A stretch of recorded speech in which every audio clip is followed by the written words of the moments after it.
Hey everyone, welcome back. Till now, we have seen a lot of different techniques and different tools on how to edit your images, and I believe you'll be following along. And now, at least, you have that much of proficiency in Lightroom that you can edit your images, do the basic retouch and just, make them look really good. And in this video, I'm just going to show you a little bit of, more ways, creative ways of using tools. And the image that we have here it's a really, good image. So there's nothing wrong with this image. It's like properly lit. And in Lightroom, the aim of using Lightroom is to tweak the images or to, push the images just to add that, little bit of more flair or the wow factor. So as a starting point, you should always aim to get the image right in camera, uh, and don't make this a habit that okay, we'll shoot bad images and then we'll try to fix it in Lightroom or Photoshop. This never works. I mean, sometimes it works, but don't make it a habit.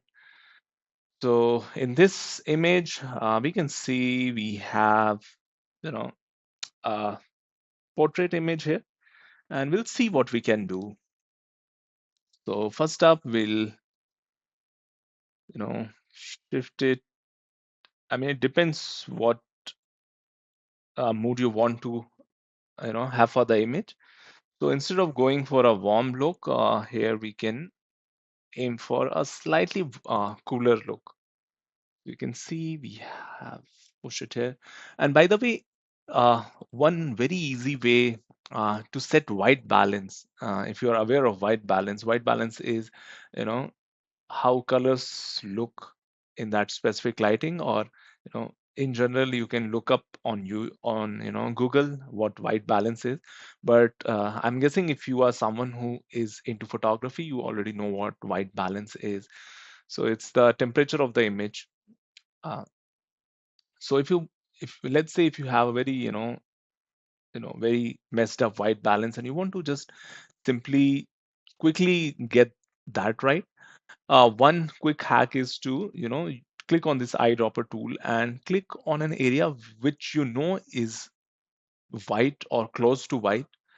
So basically, whenever you have, in your photo, you have an eye. So clicking on this white area of the eye will fix your white balance, given that this isn't a raw image. So we can see, I mean, even if we move it this side, clicking on this will bring it back to the perfect white balance. So this is one hack, one quick way of, setting the white balance.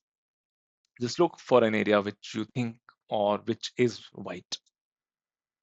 So we have our white balance set here, and it can give a slight green tint to the image. And exposure wise, I think we are good. We can try to move it a little bit, you know, just a tad bit. For contrast, we will add a little bit of contrast, same with highlights.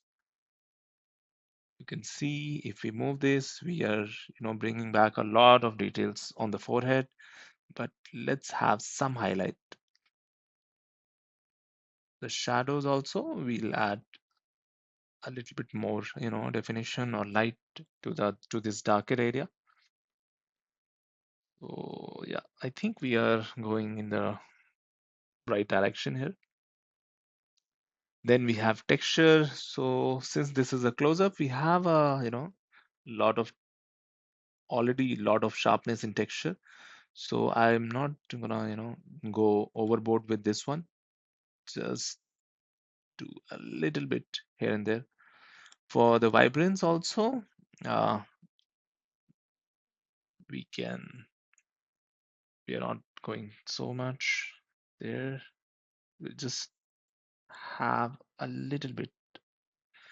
You can also turn the photos black and white just by dialing the saturation all the way to -100. And here, let's see what we can do.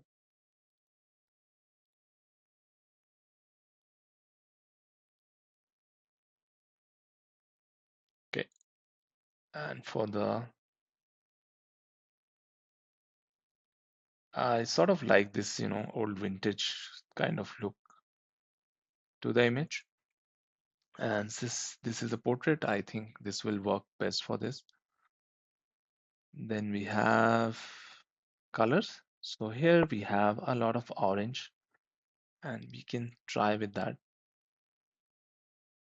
You can see I can lighten up the face just by increasing the luminance of the orange color. Since we have a lot of orange in the face, I can overall just increase the brightness of the face by targeting the color.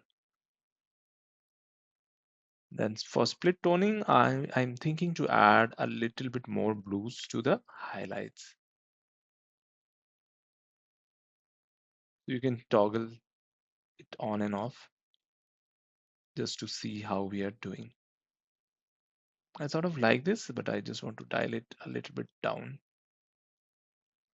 Then we have the sharpening. So let's see if we want to sharpen it or not. I think this looks good. Yep. And also we'll do the lens correction. You can see how drastically it has, affected the image. So there was a lot of distortion going on. So is,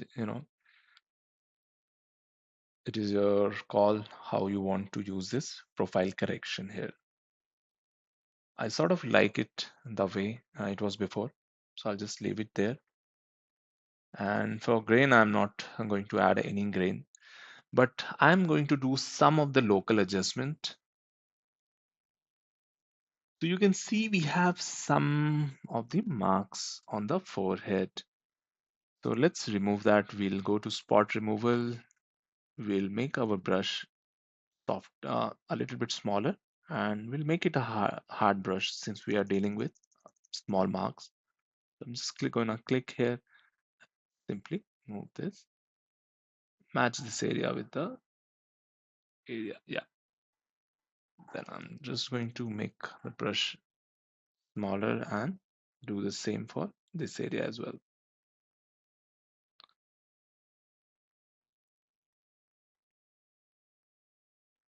I can go ahead and do it for the other areas as well.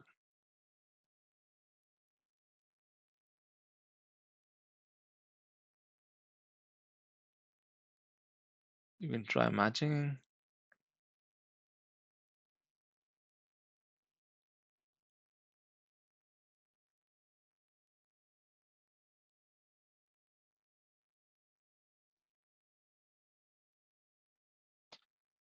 So you can try to do it for all the areas that are very evident.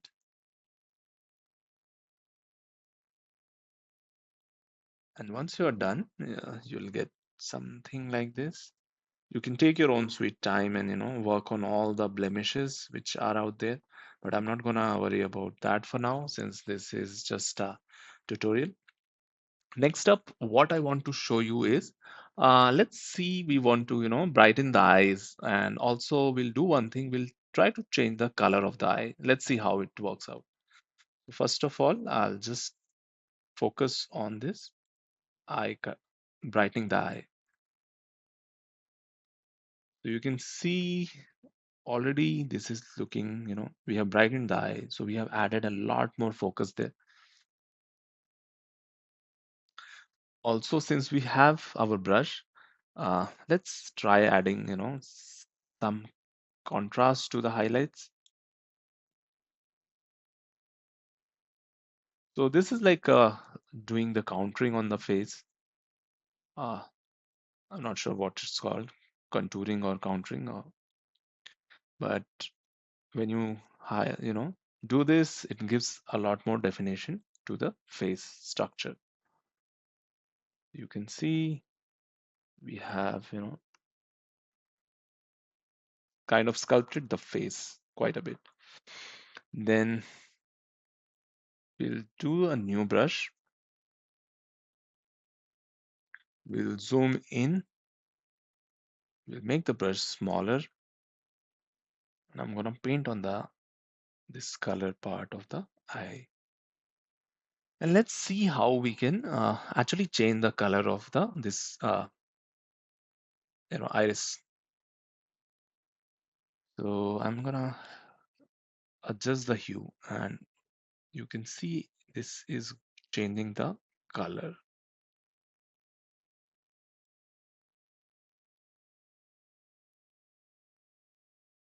You can try moving